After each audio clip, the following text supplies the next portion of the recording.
Welcome to Take Two Radio. We are pleased to bring you interviews with people in the entertainment and music industry, discussions and recaps of the 4 remaining daytime soaps. That's The Bold and the Beautiful, The Young and the Restless, General Hospital, and Days of Our Lives, as well as various other shows. For upcoming and previous shows, check take2radio.com. That's with the number 2. And you can find us on Blog Talk Radio, iHeartRadio, iTunes, and other streaming apps. Follow us on social media at Take Two Radio, and thanks for listening.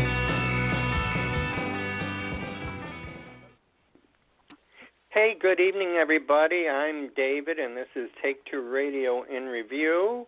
And with me tonight, I have Candice. Hello, everybody. Hi, Candice.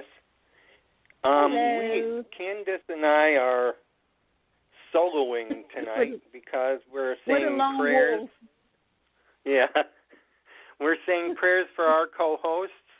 One, our Carolyn, is in Florida helping out friends who were affected by Hurricane Michael.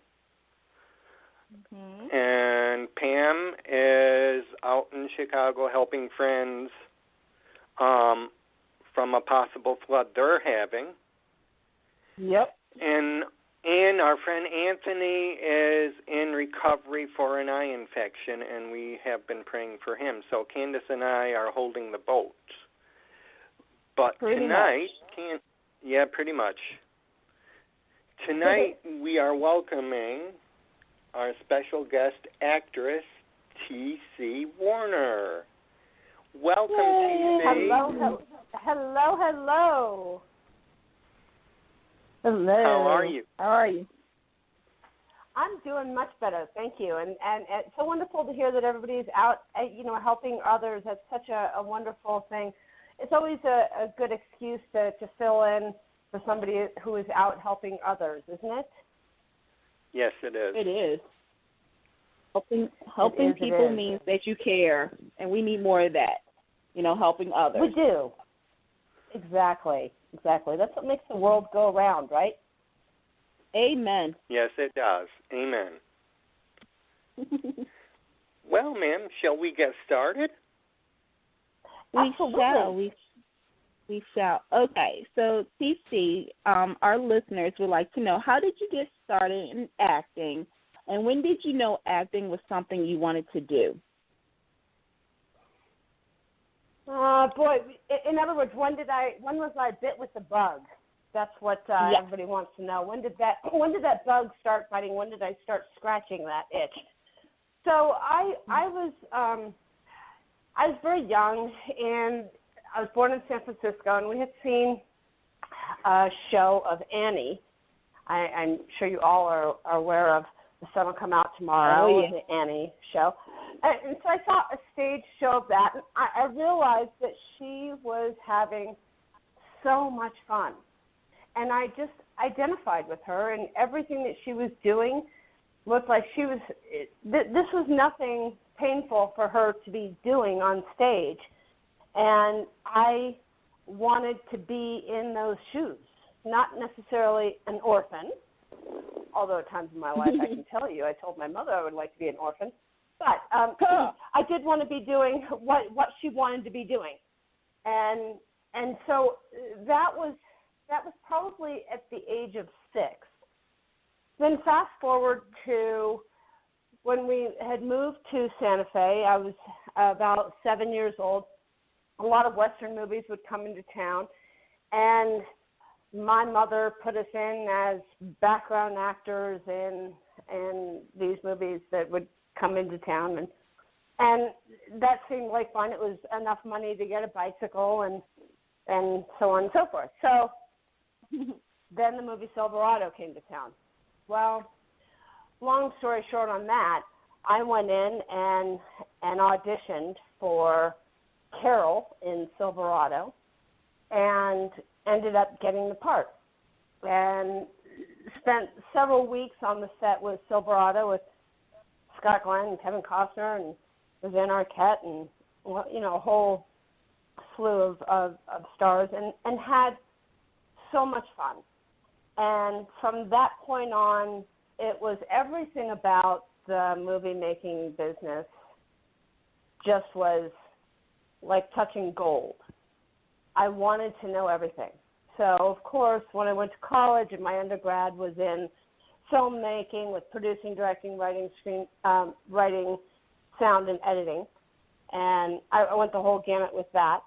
And then my master's, I did 2 years in interdisciplinary master's with computer science and art because at that time the film was converting over into the digital age. And so I wanted the computers and the art to talk together. Well, the computer science department and the art department are two very, I wouldn't say conflicting, but they had made a 5-year plan, which would have ended up as an $11 an hour job. So I moved my master's over to business administration with an emphasis in marketing after going through 2 years of that. So I got a lot of the online and offline education and experience and filmmaking and stuff like that behind the scenes. And then in front of the camera, that's where my whole life has always been existing in and around, in front of and behind the camera.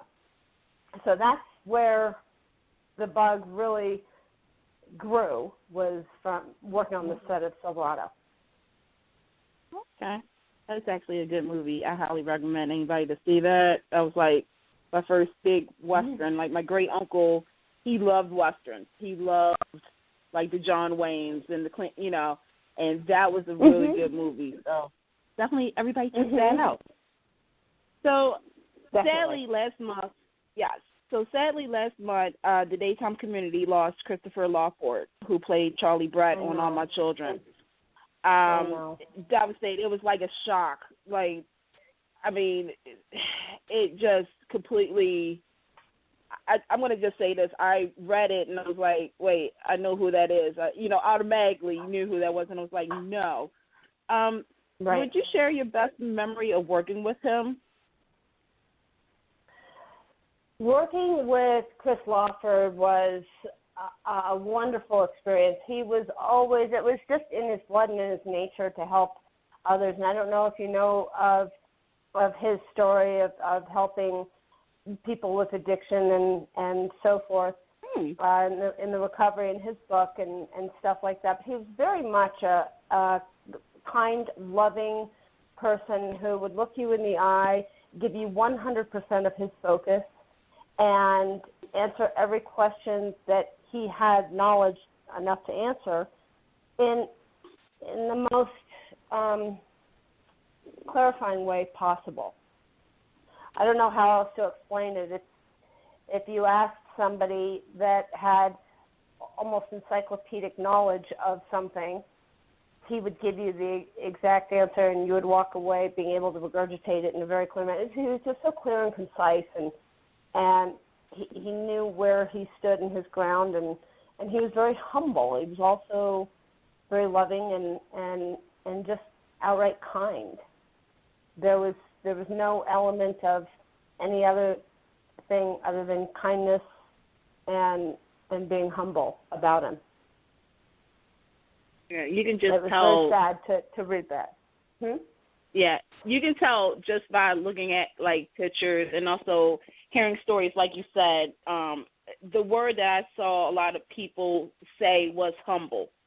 That he was a very humble gentleman who was there for people when you didn't think nobody was around, and he was right there. Yeah. So definitely a loss. Yes. And sending our condolences to the family and friends as well. David, you have a question? I do. Yes, the All My Children demos on YouTube really show your versatility. Where did you draw your strength from the scenes you did when you were giving up your baby? Oh, boy. I couldn't tell you what I was thinking or feeling other than the writing on that show was just so spot on. And, I don't know if you guys know of Lorraine Broderick and her team and Megan McTavish and of course, Agnes Nixon, and the whole writing team and the producing team had that storyline down. That it was just being in the moment. I imagine giving a child up, or taking a child back, or giving it up, or taking it back, taking it back, and it's not something that is very hard to identify with if the writing is really well.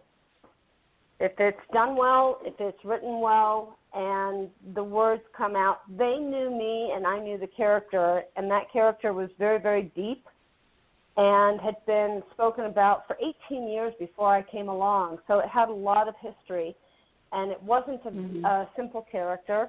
It was far from a lighthearted character. It was a very deep and intricate character. And when they wrote for Kelsey, they wrote her in such a way that I could tap into whatever those writers gave me, I just went with. And it wasn't hard to make the tears come or to make the rage flow or the humor surface, or the joy to be revealed, and all of the emotions that come with that character because she was written so well. So It's certainly not, I'm telling you, in a long, short way, a lot of actors will have to dig deep into their emotions of, do you remember what it felt like when your dog died? Go back to that emotion, and then the tears will come. No, none of that. It was all in the writing. It was right there. I didn't have to do anything other than be in the moment. Yeah, that's one of those things that, as viewers, when we watch, the actors do, we're like, what are they thinking to get into that moment? Or is it just a natural, turn on? And it's actually interesting because one of the questions that I had was last year at the Daytime Emmys, former colleagues of All My Children Want Life to Live shared their own personal stories in a heartfelt tribute to Agnes Nixon, which you can currently see on YouTube. And I just wanted to know, what was it like to work with Agnes, to be under her influence, to be a part of that legacy? You couldn't be blessed with anything better. That was a gift that was something that I will cherish until the day I die. There's no bigger gift that one could ask for.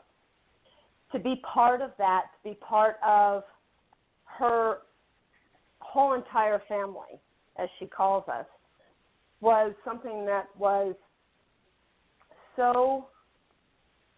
At the time, I didn't realize how big and how grand it was until I was in it. Then when I was in it, I went, wow, oh my gosh, I'm actually under Agnes Nixon. She has created her own self, her own icon, her own existence, and her own, I don't know, you can't really say it's an island because it became a world. And it became across the world. And all of her stories of her family and how she devoted her entire life around this it was incredible. And it was one of the biggest honors that anybody could be gifted with. And I couldn't ask for anything more. And she treated everybody, when she spoke to you, when she talked to you, she treated you, like a loving mother would. She loved everybody. She just endeared everybody. She was not more loving towards one over the other. It was as if this woman had enough love to give everybody. And there was a lot of people under her. And she loved every single one of them. Yeah, you were basically all her children. Pretty much. Exactly. And when people would say, you understand that Agnes takes you as one of her children, right? I thought, oh, okay, you guys are joking. I met her and I went, oh my gosh, she really does. She made me feel like I wanted to call her mom. She was just wonderful. She really was wonderful. And she was very loving and understanding, and she knew everything about everybody. That's what was really weird, is because you felt like you were just shaking hands with her for the first time, and she knew everything about you. I mean everything. And I kind of stood back and went, okay, now I realize it's her job to know that. And she really did come to love every single person, every single cast member, every single production person in front of the camera, behind the camera. She loved everybody. Everybody was a team player when it came to Agnes Nixon. She did not love one person more than the next. Doesn't matter how much more accomplished one was over the other. She didn't express more love towards one over the other. And she was pretty amazing. It's interesting too, because one of the things, I really wish that I could have met her, but by looking at interviews and hearing from people who worked under her or around her, she was like you said, a mother figure. Like, she really looked after everybody, even if they were long gone. Like, when you went to 90210, she still was looking after all her children. Like, she was, exactly. How some people will be like, okay, we're done, like da da da da da. She was that mother figure, and I think with the legacy, one of the things about Agnes Nixon for a soap fan, I'll just speak for myself, is that when you watched All My Children and One Life to Live, the number one thing that you saw was family. And when she did like I said, interviews, and she was talking about the cast and everything, it wasn't like, oh, this actor, this. No, she would actually make you, and this is just me, she really had that bond with her, with the family. I'm not going to say cast because, cast is like showbiz. She really had a family with you guys. You guys gave her love, and she definitely gave you love right back, and you could see that. You could feel that. So, well, I think the difference is if you look at, say, Alfred Hitchcock looked at his actors like they were the cattle, as in bring in the herd onto the set. And when you look at this is just what I've read about him, and then you look at Agnes Nixon, the way that my experience with her is that it was the exact opposite. It was very TC, and she has, her own personal life that has happened, and she has her own future, and she has done this and this and this, and she comes from here and here and here, and she is different from this person in this way and this way and this way. It was like she knew you completely, whereas it takes a really invested director to know as much as Agnes knew of all of her cast, and one director to maybe 5-6 actors on the film. It takes a really invested director to know as much as she knew about her cast. Wow. So I have another question, and this is where I'm a teacher, so I always tell people to put on your thinking caps, everybody, because this is going to be a good question. If All My Children would return, and trust me, fans really want All My Children to come back, including me and David, and they had Kelsey return, in your opinion, would she have changed or matured? Where do you see her? Where would you see her now? Oh, she would come back. She better have learned. Otherwise, there's no depth to her, right? I mean, seriously, after what she has done, what she has gone through, and then, towards the very end, the storyline had to be cut short for logistic reasons and so forth. You could have her come back in a variety of ways, but with a plenitude of wisdom that could come short of being one of the most reasonable either lawyers or psychologists or guidance people in a community of Pine Valley that would ever be an answer to what could be. Because somebody who's experienced something such as she has, it's adopting out a child and then taking it back, giving it up to him. A lot of the stuff that she went through falling in love with, the gay storyline that Agnes was so phenomenal about reaching to the extreme and touching into storylines that she knew were out there and wanted to be heard and wanted to be shared and told. Nobody really wants to hear a story that they can't identify with, right? I don't. Do you? Right. No. It's a story that nobody wants to hear, right? If you can't identify with the story, you don't want to hear it. So but Agnes knew that these situations that she put Kelsey in, she could put her in any situation, and these writers would run with it and go with it and go to those places that were in existence in the public at that time. They were very current. It wasn't a far stretch of reaching the comical area. It was really happening, and this is a lot of the stuff that people weren't really talking about. I was talking with a friend of mine earlier, and saying when we were growing up, it wasn't that adoption was taboo. It was just that nobody talked about it. Right. And then you discover years later that your friend was adopted. Well, you grew up with that friend. You didn't even know. Well, maybe they knew, but it was just never discussed. Why wasn't it discussed? It wasn't good. It wasn't bad. It wasn't hidden. It wasn't outright, put up on billboards. But why wasn't it discussed? Why wasn't this stuff talked about? This stuff is, it's emotional for a lot of people in a lot of ways. The gay storyline was the falling in love with Edmund. There's so many other facets to Kelsey, and she had her range in touching on any topic was wide open for anybody to write about. And I think that with that kind of a character background, the world that could have happened between her departure from the show and today could be enormous. So she comes back to Pine Valley with an even deeper, stronger, bigger biography of a background.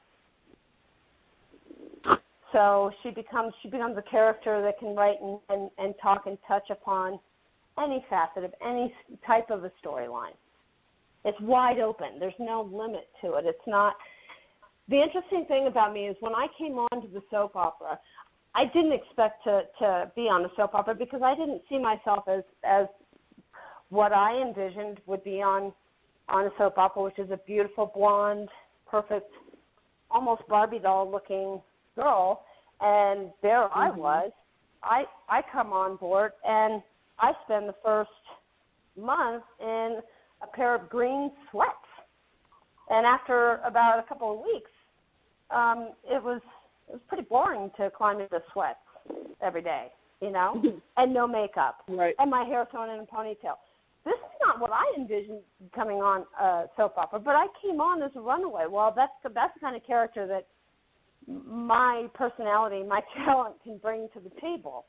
So I was kind of a perfect fit for Kelsey. I'm far from the blonde, perfect, gorgeous, tall, Barbie doll, perfect-looking girl, and I certainly don't have a personality that could sit idly by and cross my legs and keep my mouth shut. I'm a little bit the opposite.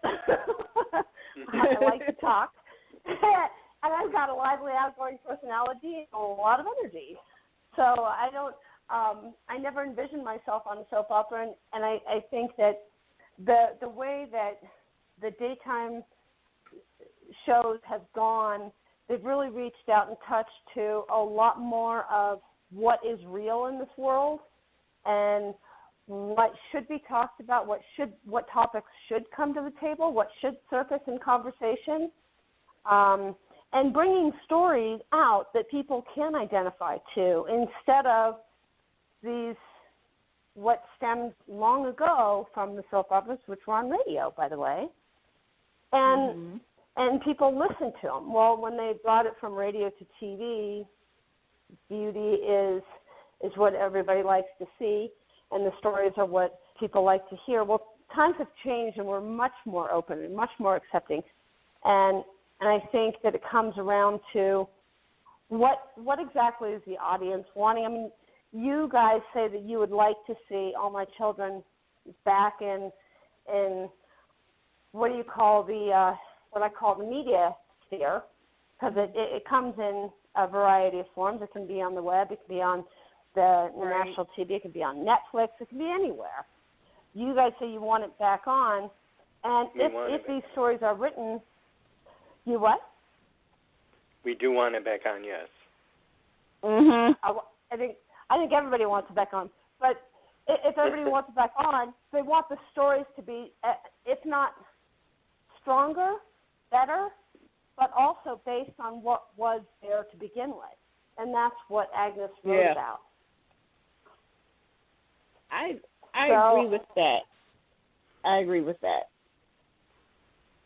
Yeah. I think it's possible? Absolutely. Absolutely. I don't think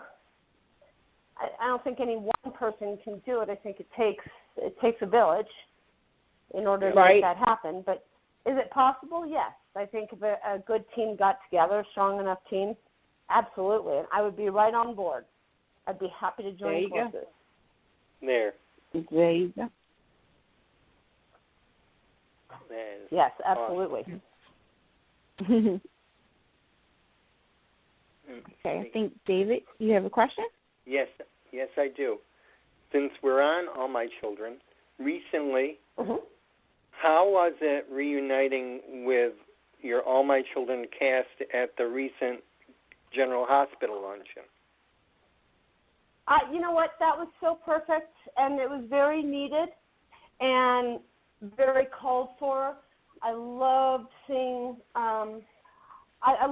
Catherine Gardner and Darlene and Tommy, and I got to see a lot of people that I haven't seen in a long time, and it really it made me realize that it doesn't matter. I saw a lot of the fans that I have known for years. You guys, I mean, these are fans I've kept in touch with, and I know them by first name basis, and thanks to social media, we keep in touch. And and through my fan club with allmypromotions.com, it's very easy to keep in touch, and I have been keeping in touch. And the fans that exist in daytime follow you through, and they don't fall off. They're very loyal, and if they're going to be loyal to me, I'm going to be loyal to them. And they were there. It was wonderful. I was so happy. And it really it goes to show that it doesn't matter. Agnes Nixon may no longer be with us. All My Children may not be on the air. But all of her children still live on. Exactly. She's in your heart. Always and forever. Exactly. And I had a friend who went to the event, and I got to share this story. She's going to be like, oh, don't tell her, Candice. But she was like, okay, they're probably only going to have like a few people because everybody is so spread out now. You know, some people are still in New York, some in L.A., some, in Mexico, some in Canada, some in Ohio. And she went and she was like, okay. And she showed the video to me, and I was like, that was a good turnout. Because you saw people that you just was like, wow, And she actually, when she saw you, I got to tell you this, when she saw you, and this is on video, she just like squeaked. She squeaked. She never, she squeaks in excitement, not that much. But when she saw you, she squeaked. Aww. She was like, oh my God. She was like, I didn't think she was coming. And she was like, Candice. She was like, Candice, guess who's here? And everything. And I was like, cool. And she told me, she was like, I didn't think she was going to show up. And I was like, oh. And I love hearing from the actor's point of view about the fans. Because I always say this, and we here on Take Two Radio, we always say that, you have the sports fans. They sometimes go flip-flop. You have the musician fans who flip-flop too. But daytime fans, they're true. They're true to the core. They support, because you guys are not just actors. You guys are our family. And I always say that. We're in everybody's living room every day, and exactly. When I would go to these events and they would tell me about the storyline. They would say, you don't take that baby back from Bobby. Oh, you leave Edmund alone. Don't you do that? Don't you understand that? The gay storyline. Everybody had their opinion. And they would tell me, and I would take this back to the writers, and then there would be people that would run up and hug me and start crying. And I said, why are you crying? They say, I did the exact same thing your storyline is doing, and thank you for telling it. Really compelling stuff that the public would do. So it wasn't anything horrible. Right. Oh, you want to hear a funny story? Okay. So do you remember Jack Millard? You want to hear a funny story of running into another soap star? Okay. Yeah, go ahead. Do you know the store Hobby Lobby? Do you know the store Hobby Lobby? I think I remember it. Hobby Lobby. It's like you get all the arts and crafts stuff there. Okay. They're very. Oh, all right. Hobby Lobby is not. They're not very supportive of people who would, let's just say, just to try and set the tone, have an abortion. Okay, they're not very supportive of that. Okay.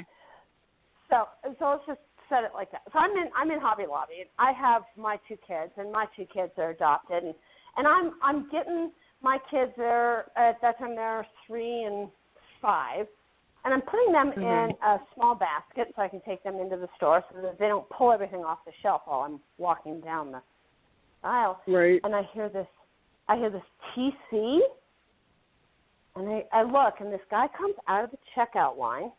I'm in front of all of the checkouts, getting my kids into the basket. And it's Jack Millard. And he goes, "You're TC, right? From All My Children?" And I said, "Yeah." And I looked at him and I said, "I remember you. Were you with Julia?" And he goes, and this is being said out loud in front of all of the checkers and all of the people in line at Hobby Lobby. Okay? He goes, "I was Julia's rapist. Remember, I kidnapped her?" And I said, and I go, "Yes, I remember that. God, you were great." And he goes, "And you had the baby, and you gave it up, and you took it back, and my kids are looking at me like, 'Mommy, you didn't tell me this.'" And I go, "Honey, kids, that was on TV. That was on TV. It's not real. It's not real." And I go, "Jack, you've got to meet my two kids. They both know that they're adopted. They both talk about their tummy mommy and that they were born from my heart and all this stuff." Anyway, and he goes, "Oh, that's Tori and Liam." And he goes, "I know them from Facebook and Instagram." I go, "Oh, okay. Well, oh my gosh!" And he says, "I said, so how are you doing? What are you doing?" He said, "I'm in Santa Fe. I bought a condo here and blah, blah, blah." Anyway, long story short, it gets into his personal life, which I won't share because this is not a radio show about him, nor do I want to reveal his personal stuff. But if you look up Boats of Hope, he's got a YouTube channel called Little Boats of Hope. And it's a very inspirational story. And we did one of his installations of the Little Boats of Hope up at the Gorge Bridge up in Taos, New Mexico. Got onto the TV stations, and it's a very inspirational event based on his loss of his wife, and hoping that he can spread one little ounce of hope that might save one person's life, and just putting these little boats all around the United States, giving some inspiration, one little message of hope. And we did the installation on the Gorge Bridge, which had been known for suicide. People had been going to this bridge and tending to commit suicide off of it. It's nothing nationally known, but it became something he said, I want to do an installation here. and hopefully I can stop or save that one life or just, give one person hope. And so well over, I think it was close to 1,000 of these little boats with a little feather and a message in a bottle, and we put them all along the gorge and on the bridge, and my kids did too, and stuff like this. Anyway, so I ran into him, and we had KOB, I think, Channel 4, do the news clip on that. But so it's funny, but those little stories that happen never stop happening because we're all connected. Doesn't matter how big of a city that we live in. There's always somebody who knows somebody who's very close and related to something is going to connect you to. I'm sure I've probably crossed paths within, I don't know, what do you call it, 6 degrees of separation with one of 6 degrees of separation. Yeah. Right. We're all related to Kevin Bacon or something? I don't know what that is. Yeah. But the 6 degrees of separation of Kevin Bacon or something like that. Yeah, I know what you're talking about. Yeah. Yeah. So, those connections and the people that I've connected to and stayed connected to. I mean, John Callahan and I still talk, and he's driven through New Mexico, and we've connected in New Mexico, and I still stay in contact with Michael Knight, and there's a lot of these people that I hold very dear to my heart, and I still want to stay connected to them, and I'll never let go of them. No matter if they forget who I am, I'll never forget who they are. So they'll always have a piece of my heart. And that's the same for fans for you guys, is that, we're down to 4 shows now out of, I remember when every network had like more than just 3. And when these shows were taken away, early death, that's what we say. It's not, it's interesting. Some actors feel as though fans forget about them because they're not on every day. But it's wonderful when fans, it goes to show that you guys had an impact on our lives. I know people who, 2 of my friends, they had surgery. But the funny, it's funny, I'm gonna embarrass one of them. They did not schedule their surgery until after all my children. They was like, no, we're not going in until after we find out what's happening. Like you said about adoption. One of my friends adopted a child, and when we had asked her, she was like, it was because of soap. We were like, what? She was like, there was times where she just didn't feel that it was normal. And she said she was watching soap, and it's interesting because it's the power of soap operas. Like, a lot of people feel as though soap operas is about the gorgeous people and about the wonderful lifestyle. But like you said, like with Agnes Nixon, she tapped into reality. She portrayed reality before reality TV, in my opinion. She showed. You know what I'm saying? It's like it wasn't all about the glamour. It was about realness, and it translated. Exactly. It translated from with your character to the fans. So I want to say thank you to you because you made that possible for a lot of fans to feel that way. You and Agnes, that dynamic duo, you guys made that possible for a lot of fans. So I just want to take this time and say thank you. Yeah. Oh, well, thank you. And you know what? It's a very syncopatic relationship where without the fans, we're nothing. And without us, to the fans, there's nothing to join in on, right? So it's very interdependent. And what a lot of people don't realize is that when I tell a story, when I came onto the soap, it was sort of like having Pampers yanked off me because I came from doing TV movies and films, and I'd done quite a few shows before I was on All My Children. And I came out, and they said, okay, there you go. And by the way, your front burner storyline, 40 pages a day. And by the way, we need you here every single day. And when you go to, this is 16-hour days. And then you got to memorize the lines for the next day. Well, when? Because you got to sleep sometime. So learning to memorize was just, it became very on demand. You had to learn how to do it. There wasn't a question of could you. You had to. So that was there. And then the one thing that I learned to rely on was if I couldn't be in the moment, I couldn't learn the lines. So that's what made their magic writing work for me. And the only way that I could get up there and do 40 pages a day, and one day it was 120 pages, that was put right in front of me and said, it's a snow day, nobody else is coming in, you live 5 blocks from the studio, thank you for coming in, we're going to shoot these 5, let us know when you're done with your hair and makeup. And I went, oh boy, okay, that's a testament to good writing.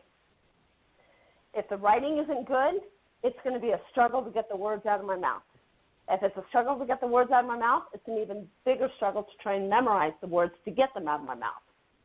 If the writing is good, it flows very quickly and very easily, and the moments are there, and it's not a question. You just have to trust it.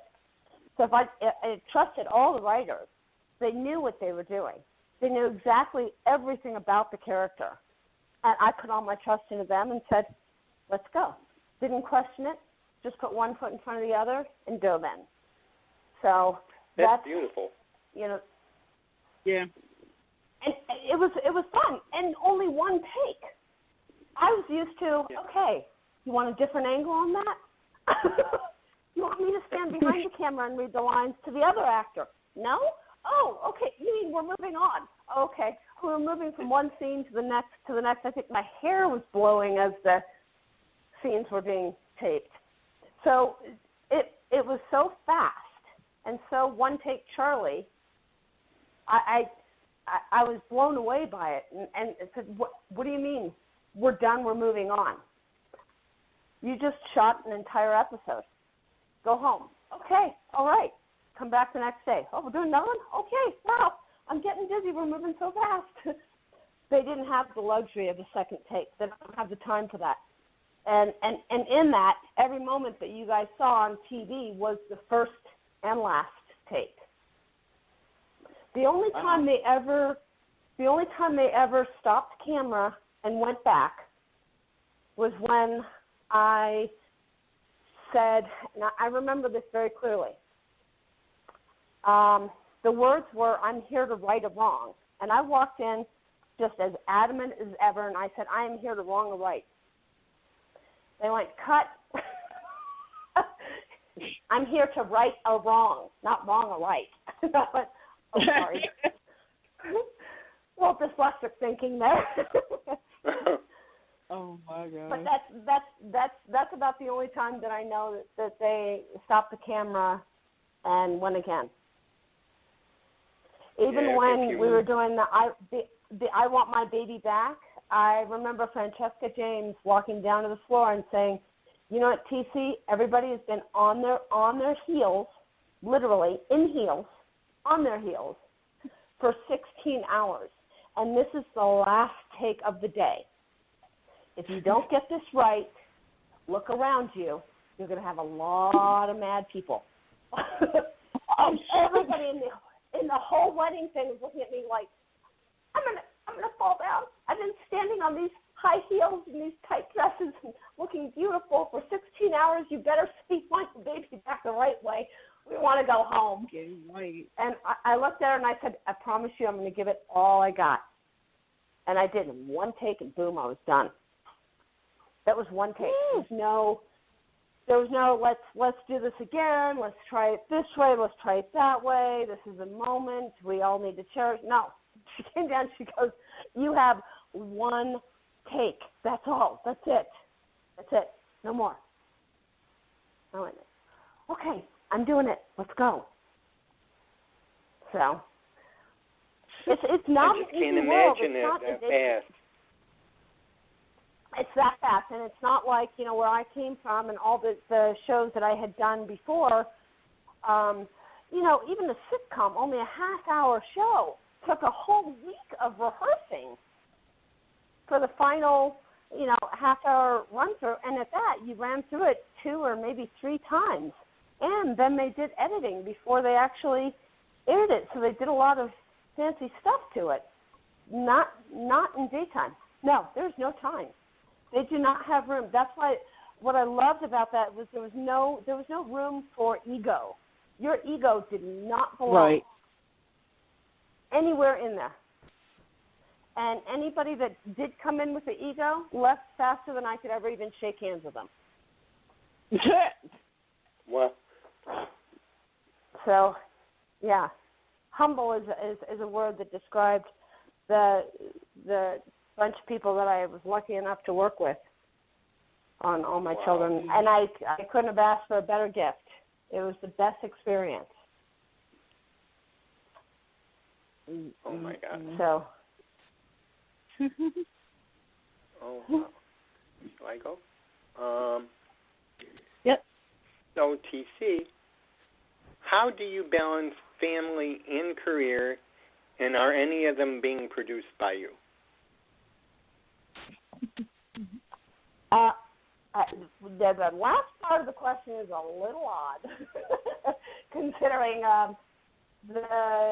both my kids are adopted. So what do you mean produced by me? Family and career? I know that's a...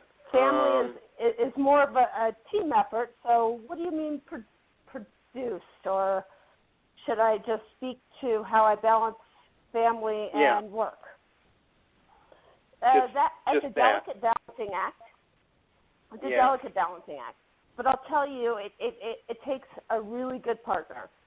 And my husband is also my best friend, my partner in crime, and I call him my rock. We balance each other out, and we pick each other up if the other one is even getting close to falling down. We encourage each other, we inspire each other, and we work very well together. Interestingly enough, he's not in the film business, not in the TV business. It's not that he wants nothing to do with it. He just wasn't. It's not in him. He is. It's not. It's not. I mean, some people are completely in a different mentality, and they say opposites attract. Well, yeah. In my situation, opposites attract. He's not like at all. And he's a financial analyst. So he's a federal employee, and he works with a lot of the big fires. He'll go out on the fires, and he helps delegate and allocate the funds that pay for the fires to be put out, the airplanes dropping the stuff on the fires. And I really, that's something, if I was out near a fire, I would definitely be labeled as lost. Not my cup of tea. He likes that kind of stuff, and that's what makes him happy. And he's a federal employee, a normal human being, and he puts up with me, and I love him dearly. And he's been my best friend and my partner in this game of life. He's very supportive of everything that I do, and he's the level part of the equation. I'm the entertainment part. I just call it. There you go. I'm the entertainment. He's the organizer of the party. I am the party. There you go. Yeah.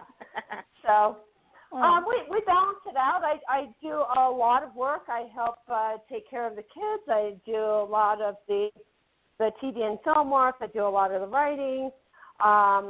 We've done some investment in real estate out in New Mexico and stuff like that. And it's just, it's a balancing act of making sure everybody is happy and that the kids are taken care of and on the right path to building a strong foundation for them to walk on and become their own little humans and creatures in this crazy existence and learn how to have fun every step of the way.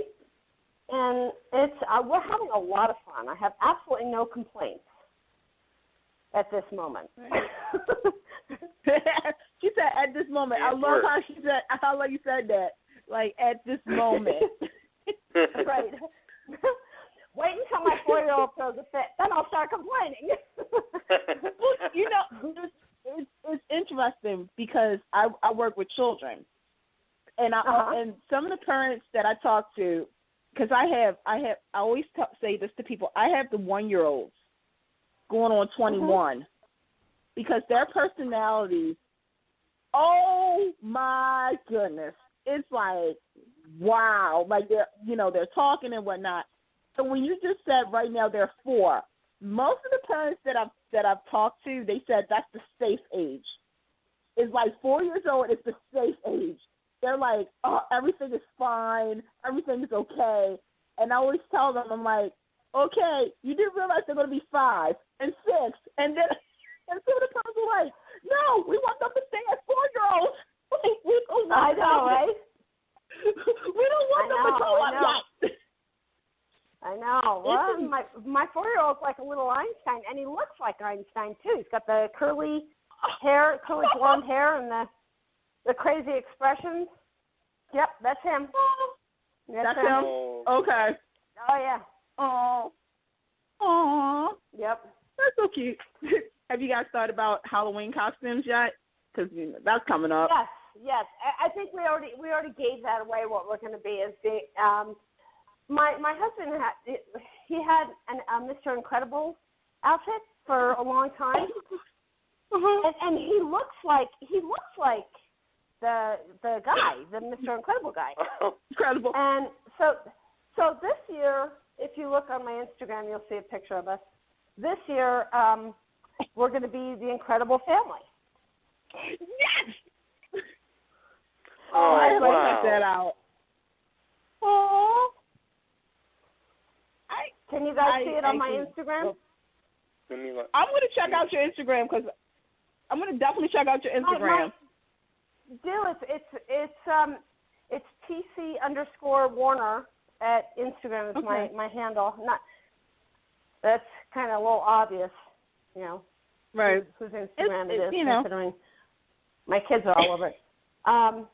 But yeah, and another way is joining my fan club at the allmypromotions.com, and my Facebook page is TC Victoria Warner on Facebook.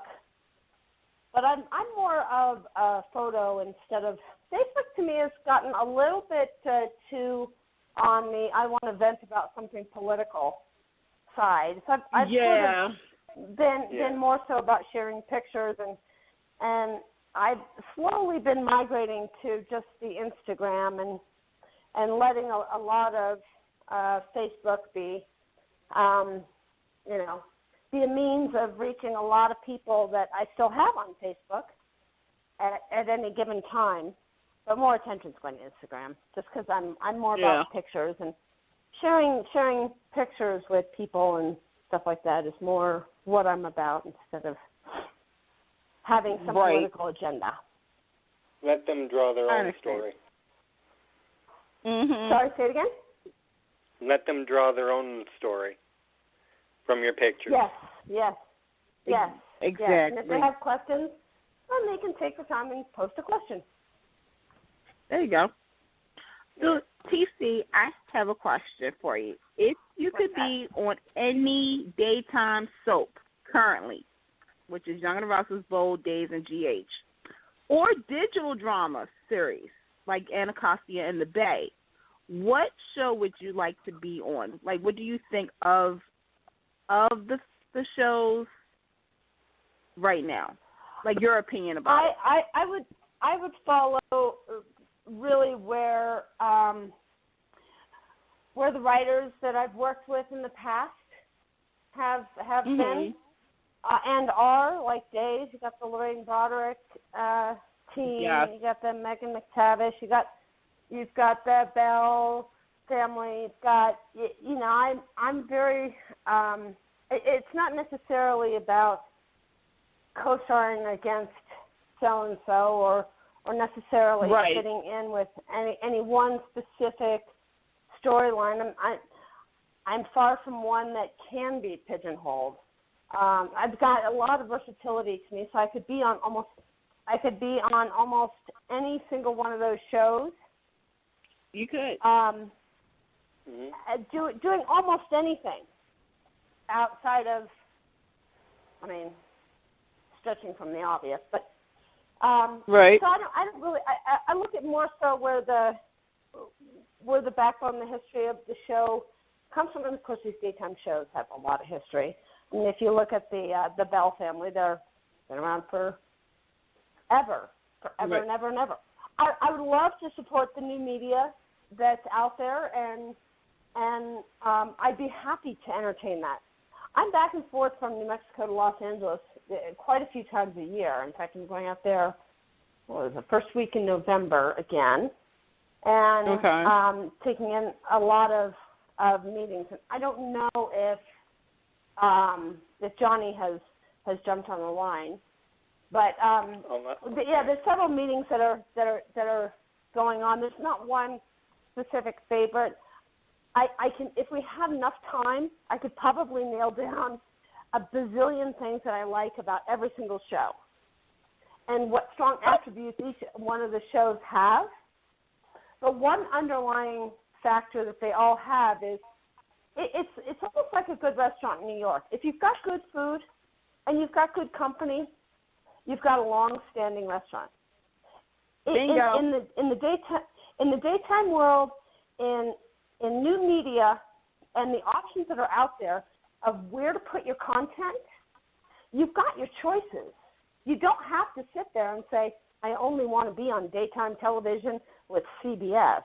You don't have to say that. You don't have to you've got your options are wide open. But if your content is good, if your writers are strong, your content is good, and your actors are strong, your story and your show is going to last a long time. There you go. It's a good equation. So I'd like to go where the good equation is. I agree with you with that. Follow your dream, yeah. And it's actually funny because one of the last questions that I had was if there was any upcoming projects you wanted to share and let our listeners know about. We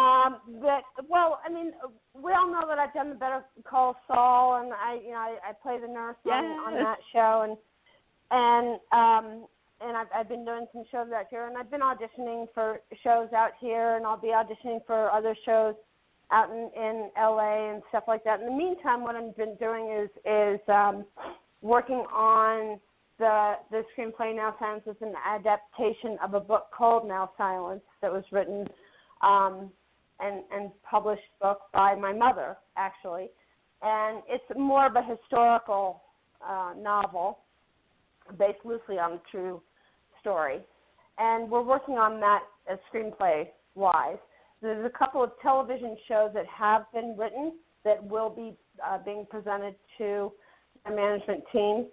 And then I'm also writing children's stories that have come straight from letting my kids' imaginations go and just cushioning those with some guidance of where the beginning and the middle and the end and stuff like that, and letting them drive the stories around that. Sort of the same way Dr. Seuss did his. So that's what I'm doing. Oh, that sounds absolutely captivating. Well, thank you. Yeah, it does. I myself would, I'd like, if I could, I'd like to get out and see just about everything there is about everybody, and because I like to experience, new dramas, new things out there.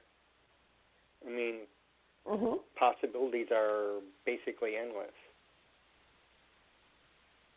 Oh, they are. They are. And now with all of the media outlets that we have at our fingertips, there's really no reason not to. The only reason not to is because we tend to get in our own way. And it's a good reason, but it's not a very strong one. You know, it's not like we're all sitting here in front of a Hurricane Michael. You know what I mean? Yeah, right. I know it. So, let me see. No, are you expecting Johnny soon? I thought that he would be calling in. I know that he had an appointment at 4 o'clock. He's out in the West Coast time, and the 4 o'clock was your 7 o'clock. And I don't know exactly if something happened at that or if it's still going on. I don't necessarily know. So let me see.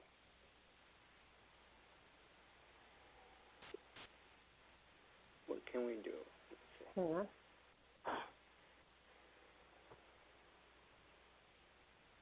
I'm sending him a message to see if he is jumping on the line or not. Okay, that would be great. Well, in the meantime, TC, you know, I always say this, you know, one of the questions that I always ask our guests is that if you could go back in time and talk to a younger version of yourself, what would you tell them about what you've learned, what you experienced?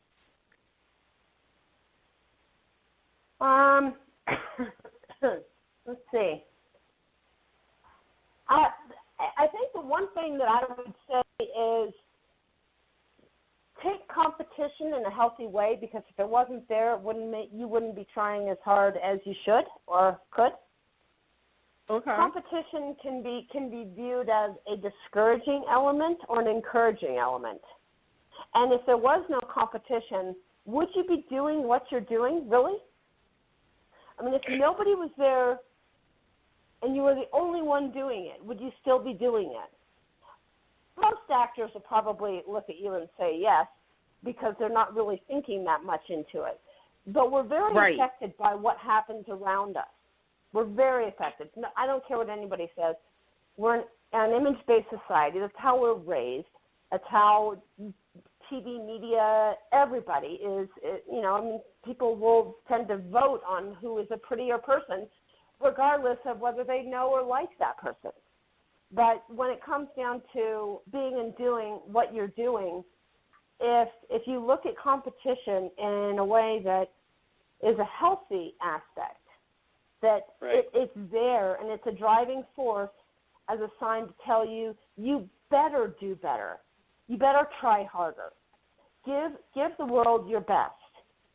Because you really, if you do have a chance to do it over again, that means that you didn't do it right the first time. And if you have a chance to do it right the first time, do it right. But give it your best. Always. That's very thought-provoking. Oh, thank you. A lot of people are afraid of competition. Yeah. But well, of it's course, out because there. we don't like the failure. Yeah. Well, it's not even the failure, really. I mean, you can look at it as a sign of failure, or just the negative aspects of the being turned down. And how many no's do you have to go through to get to that one yes?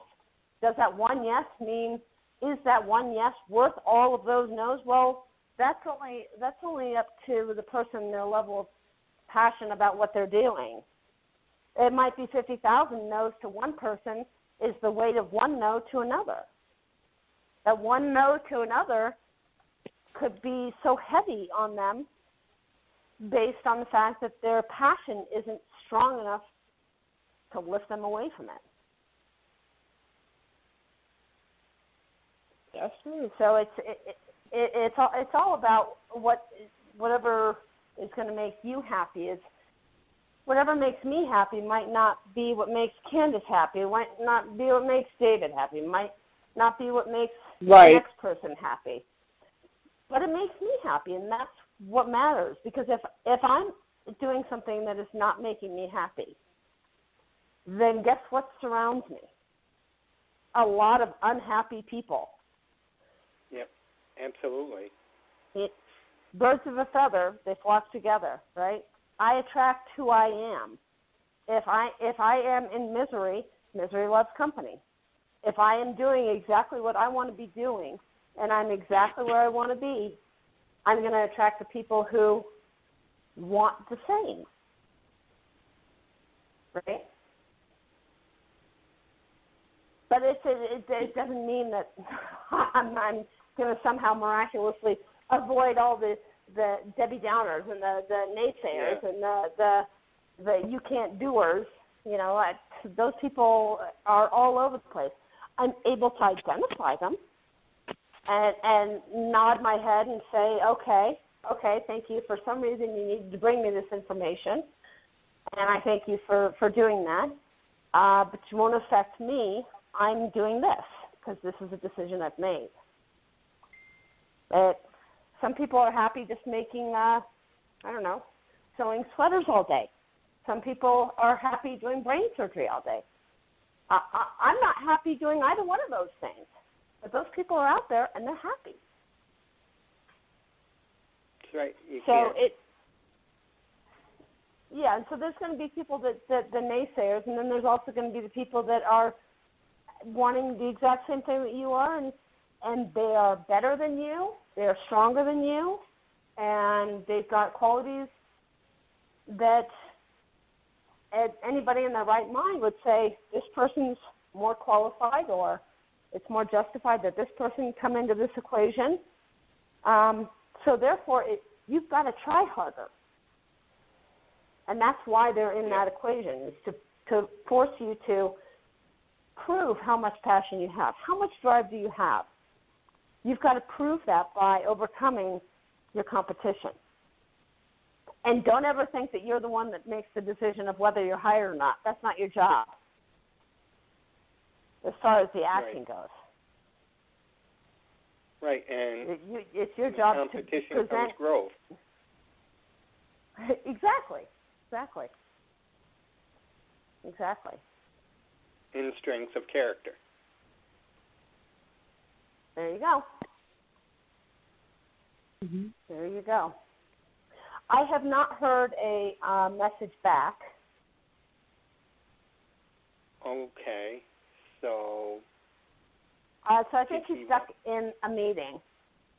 Okay. Did you know what he wanted to share with us? I know that he, I asked him if he'd be willing to share some of the shows that are in the works right now that probably won't be beginning until end of February, early March of 19. And he said, yes, if I can get on the show, I will come on and I will talk about those. I don't know that he can us. I know that he had an appointment at 4 o'clock.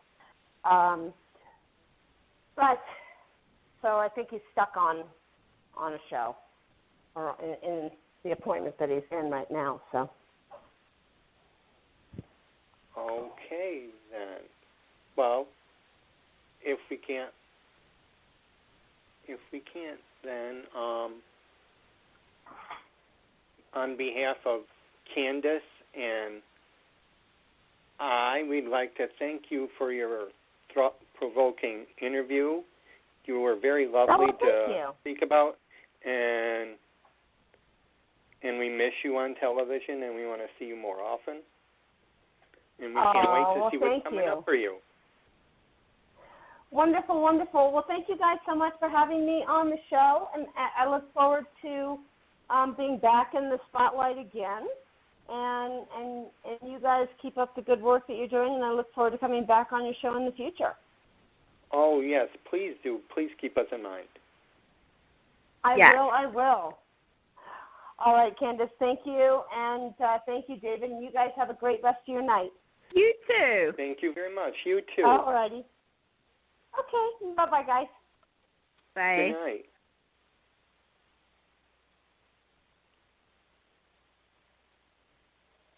Aww. Well, wasn't she nice? She was so cute, so sweet. And I gotta give a shout out. I gotta give a shout out to, as she mentioned, her fan club, allmypromotions.com, run by Lisa. Good fan club president over there. She does her thing, and like I said, allmypromotions.com. Check it out for more info on TC. So. Okay. Well, it's just the two of us. I know, just the two of us. Just the two of us. So, hey, David, I have a question for you. I have a question for you, David. Go ahead. So did you do anything fun this past weekend? Did anything happen? Laundry, anything exciting happen? Just curious. Asking for a friend. What? Yeah, you're asking for a friend. You like how it slid into that segment? Listen, that's a good segue, I tell you. You were going in total opposite in my direction. Yeah, probably the same.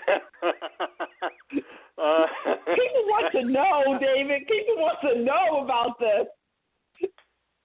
Who wants to? I probably did exactly the same thing you did, only in another city, but with different people.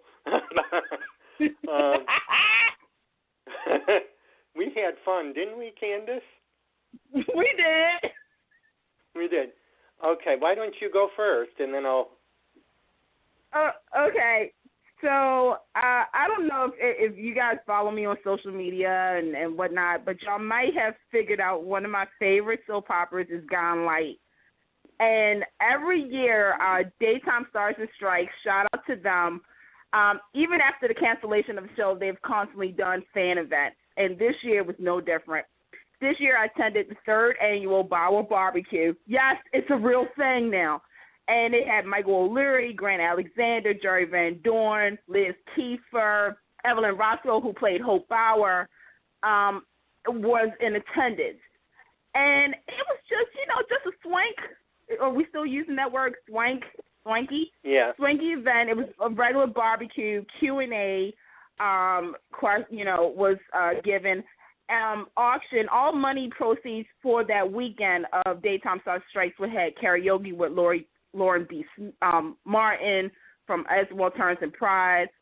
They had Michael O'Leary's play reading of Breathing Under Dirt, which had Daniel Cosgrove there as well, and Justin Deeds. All the proceeds went to autism. Hold on. So with the Bauer Barbecue, like I said, it was Q&A, there was auctions, including, oh gosh, I can't believe I'm saying this, including acting alongside Michael O'Leary. And right. I'm going to figure how to upload that video of yours truly living out her dream of working against Michael, alongside Michael O'Leary.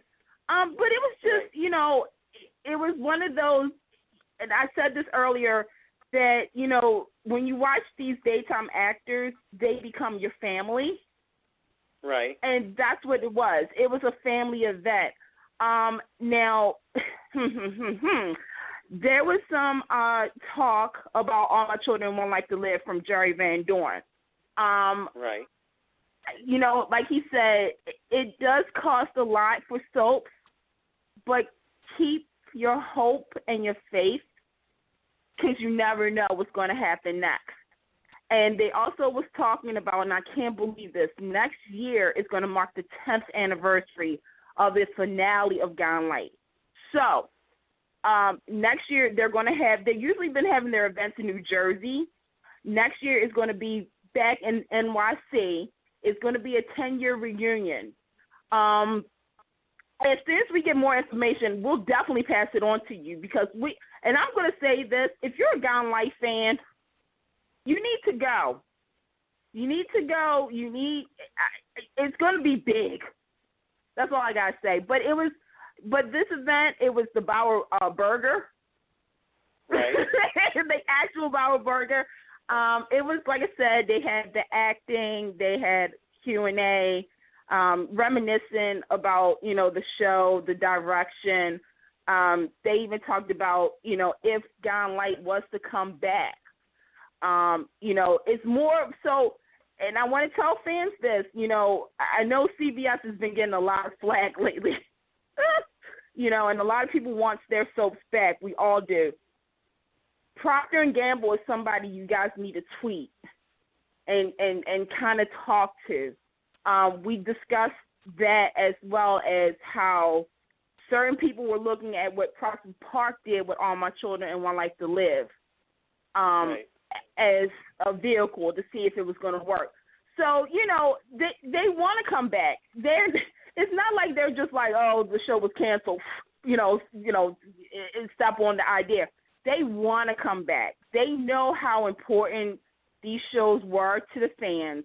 And, I said it earlier, is that with us fans, they were a part of our lives. They're family. And it was a pre-death. I always say this about all the shows, that they were taken away too soon. And there's still an audience out there. So, that was that. But David, you saw an iconic duo as well. I did. What did you see? Well, this Sunday I was in Syracuse at the Palace Theater to see Steve Burton and Bradford Anderson. Oh, you saw Stone Cold and the Jekyll? Yep, that's it. And you and Pam were right. It was very moving, very funny. And if you catch it, Bradford nearly sat on my lap during the interactive. There you go. And, that's he family. was reaching over. He was reaching over to this one lady who had a question because he was doing the things, and then Steve goes up and says, "Brad, be careful! You're gonna sit on that guy's lap," and then he meant me. In front of everybody. So it was the show was I was basically the same thing. When Bradford came, Steve they did their little thing. There was the Q&A section. There was Bradford opened the show saying that Steve was late. He was stuck in the beauty parlor and getting his tresses done and like that. So they did that, and then they did their little comic routine, and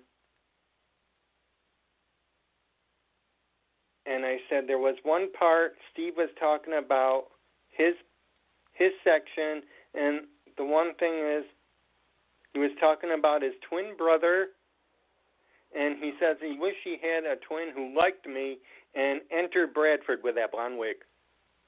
Oh my God! So they did. Oh my God! Yeah.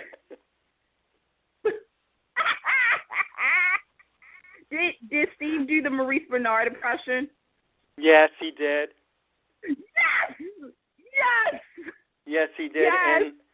And then Steve let Bradford wear his jacket so he could be Jason.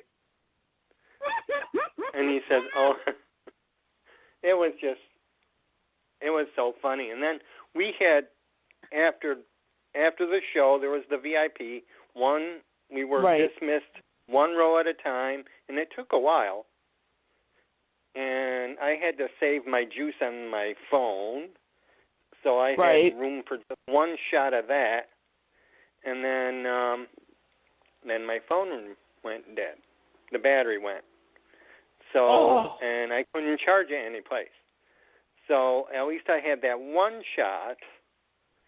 But after all that was done, those who wanted to, there was that cocktail party after. Right.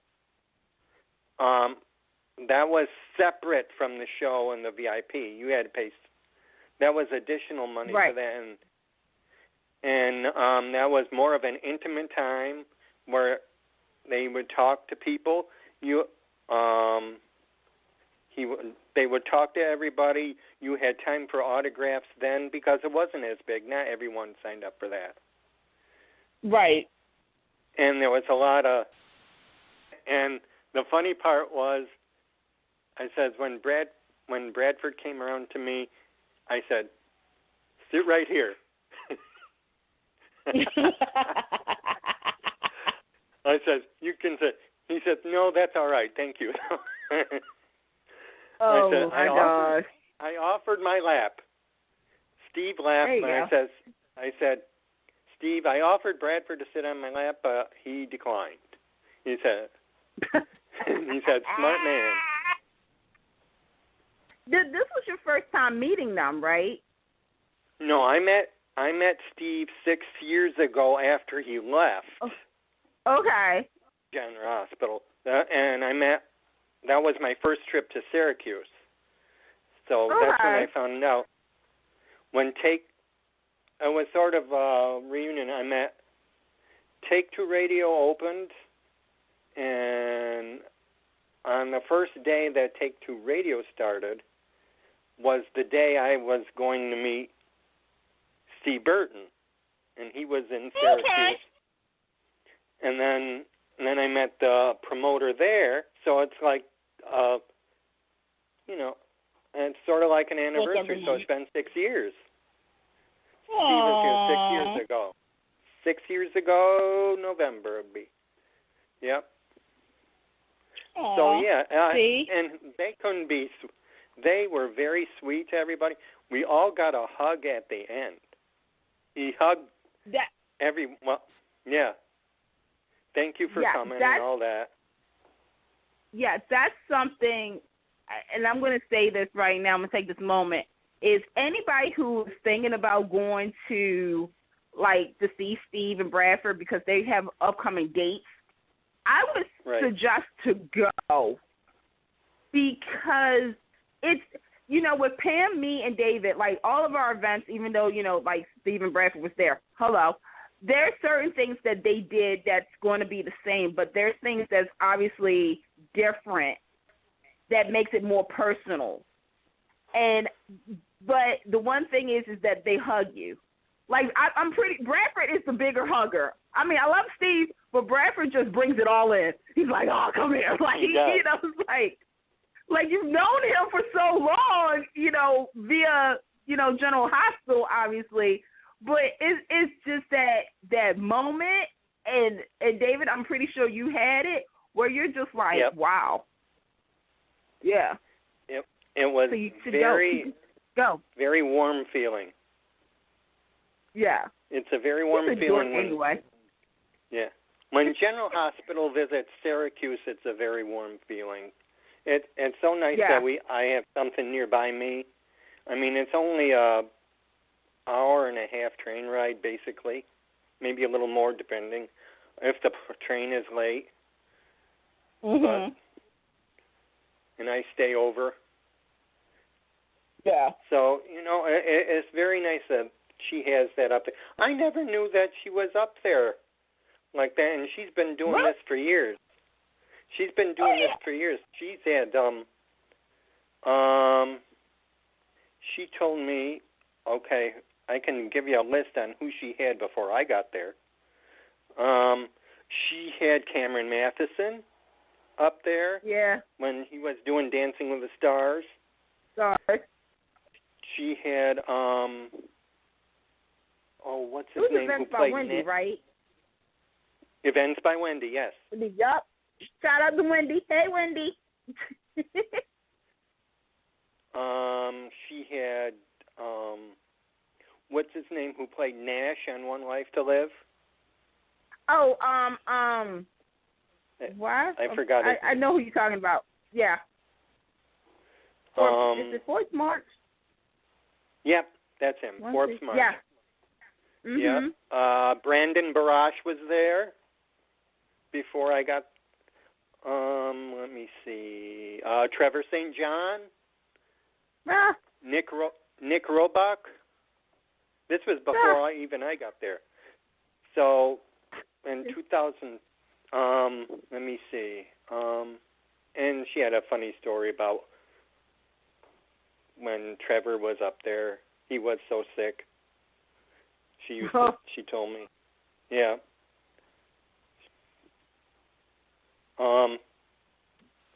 So let me see. They had, and then Dom Zampronia has been there a couple times. Right. I went to see his first time up there. He and Jason Thompson. Okay. So when I went, it was 2012. Okay. And it was Steve Burton first.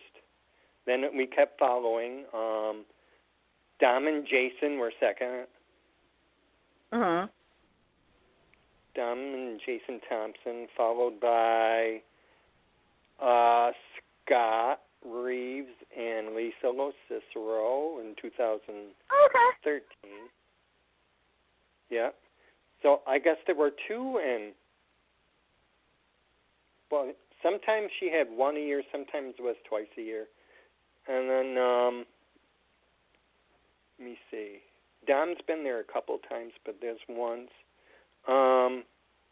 After, and it's hard. It's hard to get them up there because not everyone wants to come, and right. We don't know the reason for that, and so we don't go there. So let me see who else. Lisa was the only woman that's been there.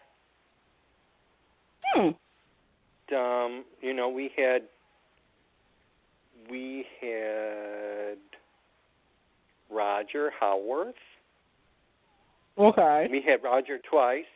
So Roger came in 1 year. Oh, 1 year we did get three.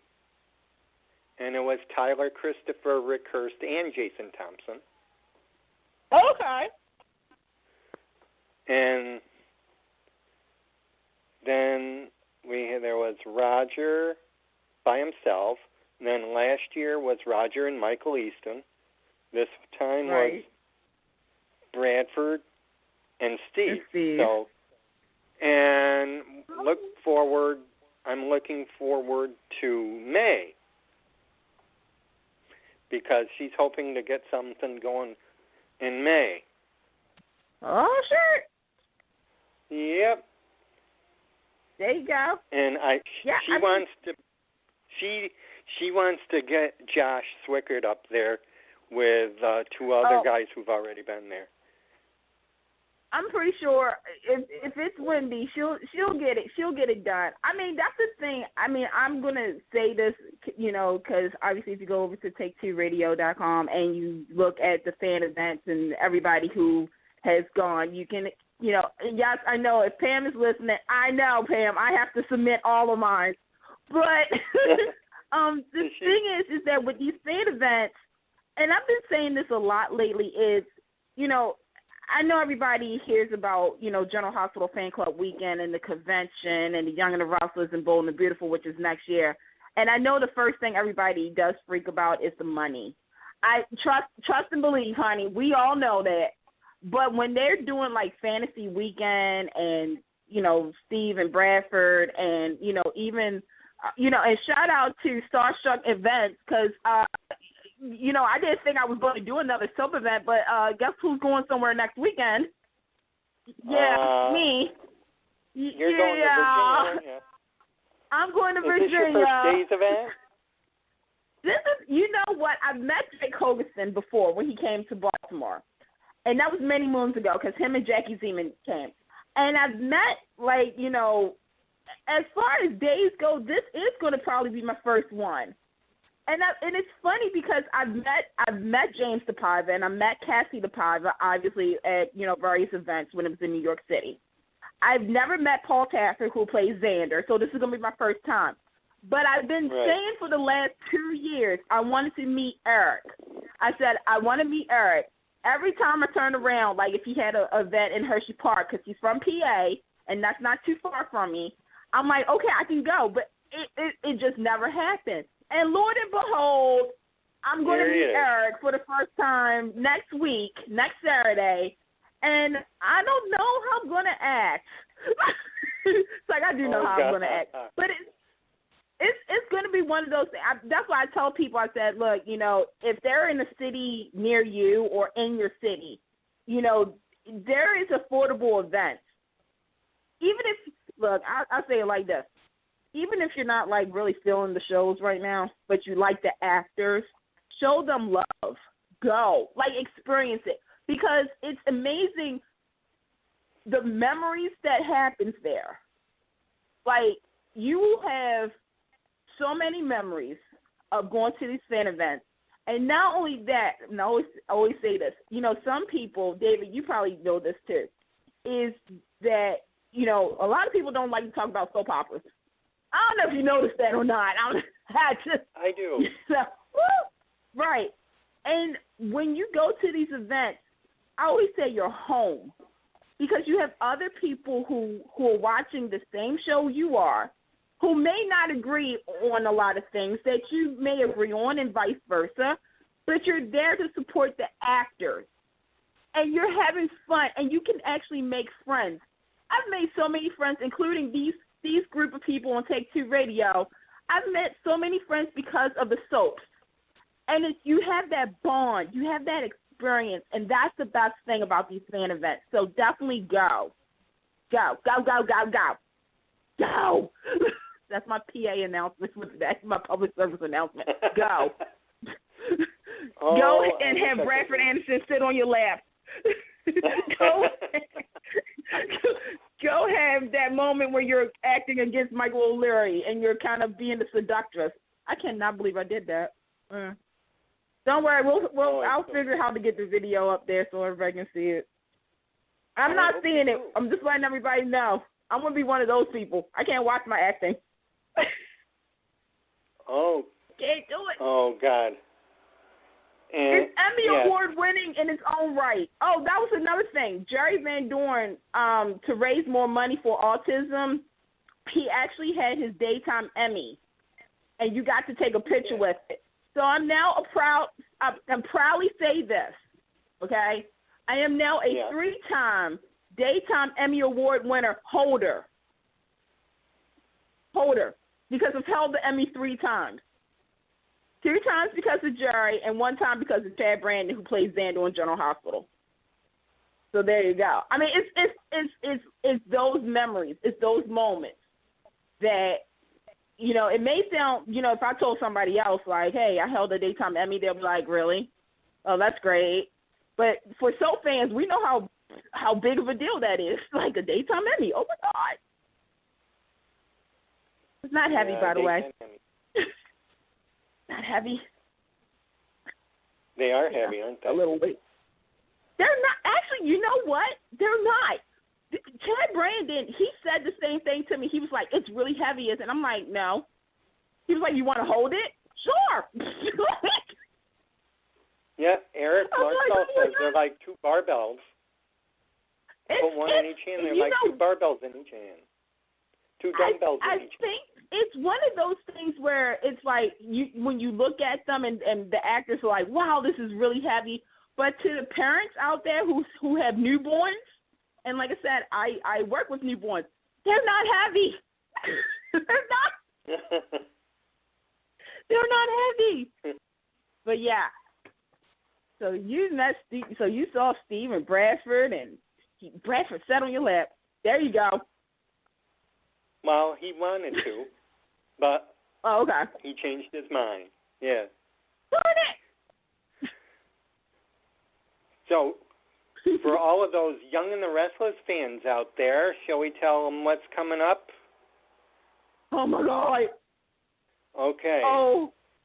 All of you who in the Clearwater, Florida area, coming Saturday, October 13th. Now, there are 3 things. I can't read it.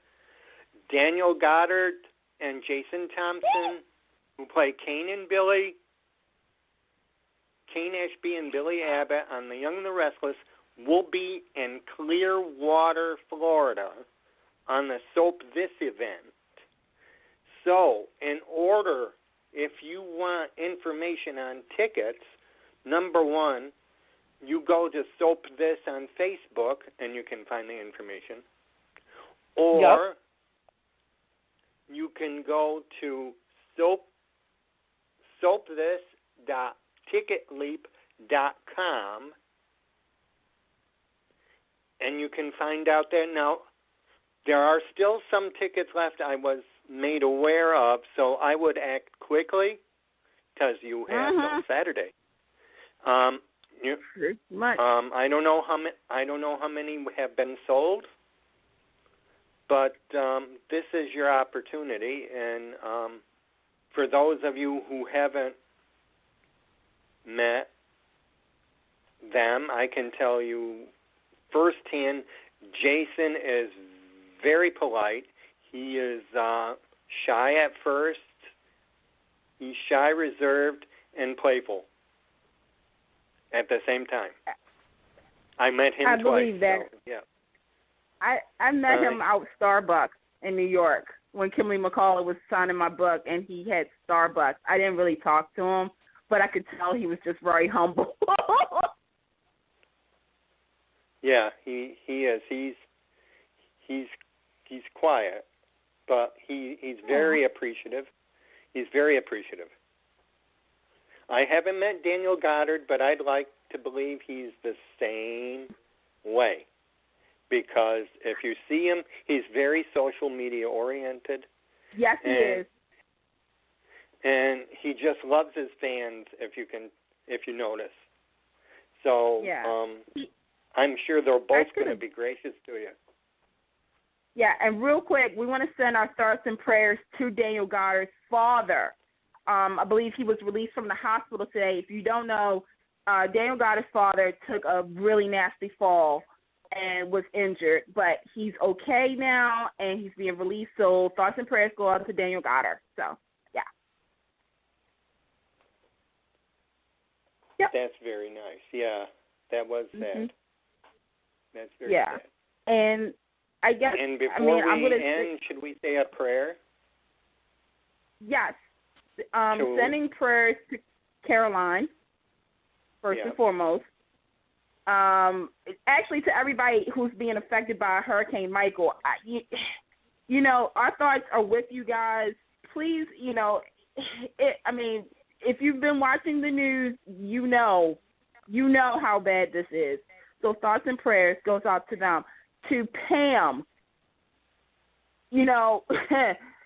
hopefully the flood ain't that bad, but, thoughts and prayers that, there's a plug or something to stop the water. To Anthony, we need for you to get better because, honey, we need to talk about some stuff that's going on in the soap world. I need you. I need you, Anthony. So, yeah, thoughts and prayers, to, like I said, to everybody who's being affected by the hurricane and sickness as well because, this is the time of the year everybody's getting sick, whether it's the flu and whatnot. So, yeah, and side note real quick, October is the month of, National Breast Cancer Awareness Month. Ladies, there's a lot of daytime fans who are ladies. Check yourself. Go to the doctor for a second opinion, okay? Breast cancer strikes at the age of 18. They tell you get mammograms at 30 or, later on. No, if you have a history of it, go check it out ASAP.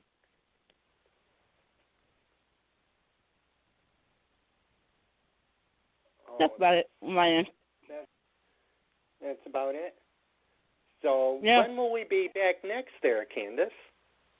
Oh, my gosh. Okay. Next time we'll be back is the 25th? 25th, yeah. And by then I will meet Eric. Oh, God. I would have met Eric by then. So, and real quick, shout out to Starstruck Events. If there are still tickets available for the Days of Our Lives event in Arlington, Virginia on that starts Saturday, October 20th to the 21st. Go to starstruckevents.com for more info. This is, it's Cassie the Piver. It's James the Piver. it's this guy named Paul who plays Xander. He's so good looking, shirtless. And this guy named Eric Malta, he used to be on the show called Passions, but he's now he was electrifying today on Days of Our Lives, for those who saw it. I don't know. He was. It was electric. Now I'm going to watch Grease. It's electrifying.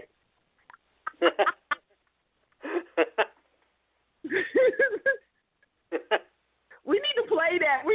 That should have been the end song. But yeah, we'll be back.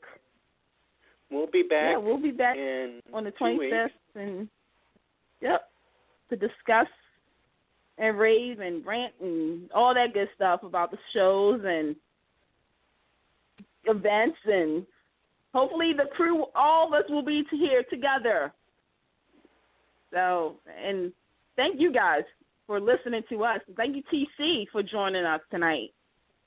And David, thank you. Always a pleasure. Yeah, same here. Always a pleasure, David.